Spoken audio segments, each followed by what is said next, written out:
નગરપાલિકા chief officer જીગરભાઈ Patel, sanitation શાખાના શૈલેષભાઈ ચૌધરી, ઓમકારભાઈ સોની સહિતની ટીમ દ્વારા શહેરમાં સિમલા ગેટથી રેલવે સ્ટેશન વિસ્તારમાં આવેલા લારી ગલ્લા તેમજ દુકાનોમાં ચેકિંગ હાથ ધરવામાં આવ્યું, જેના પગલે વેપારીઓમાં ફફડાટ ફેલાયો છે અને જે વેપારીઓ દ્વારા લોકોને પ્લાસ્ટિકની થેલીમાં ચીજ વસ્તુ આપવામાં આવતી હતી અથવા તેમની પાસેથી પ્લાસ્ટિક મળી આવ્યું હતું, તેમના સામે દંડાત્મક કાર્યવાહી હાથ ધરવામાં આવી। આ અંગે પાલનપુર નગરપાલિકા ચીફ ઓફિસર જીગરભાઈ પટેલે જણાવ્યું હતું કે શહેરમાં છેલ્લા 3 માસથી પ્લાસ્ટિક મુક્ત અભિયાન તેમજ સ્વચ્છતા અભિયાન હાથ ધરાયું છે, જેમાં 3 માસના સમયગાળામાં 250 કિલો કરતા વધારે પ્લાસ્ટિકનો જથ્થો જપ્ત કરવામાં આવ્યો છે તેમજ 1.5 લાખથી વધારે દંડ વસૂલ કરવામાં આવ્યો છે તેમજ જાહેરમાં ગંદકી કરનાર વ્યક્તિઓ પાસેથી 1 લાખ ઉપરાંત દંડ વસૂલ કરાયો છે।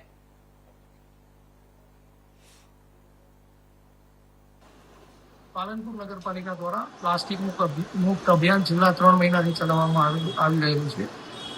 છેલ્લા 3 માસમાં લગભગ 250 કિલોથી વધારે પ્લાસ્ટિક જપ્ત કરેલું છે અને 1.5 લાખ કરતાં વધારે દંડ માત્ર પ્લાસ્ટિક જપ્તી બાબતે 1.5 લાખ કરતાં વધારે દંડ વસૂલ કરવામાં આવેલો છે। ગંદકી બાબતે પણ 1 લાખ કરતાં વધારે દંડ વસૂલ કરવામાં આવેલો છે। પાલનપુર નગરપાલિકા દ્વારા પ્લાસ્ટિક મુક્ત અભિયાનના ભાગરૂપે નગરજનોને જોડવા માટેના પણ જુદા જુદા પ્રયત્નો કરવામાં આવેલા છે।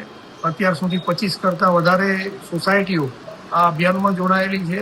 જુદી જુદી લગભગ 10 સંસ્થાઓ સંગઠનો નગરપાલિકા સાથે જોડાયેલા છે અને પાલનપુર નગરપાલિકાનું પ્લાસ્ટિક મુક્ત અભિયાન હજુ પણ છે। રાજકોટમાં ભાવેન ઉર્ફે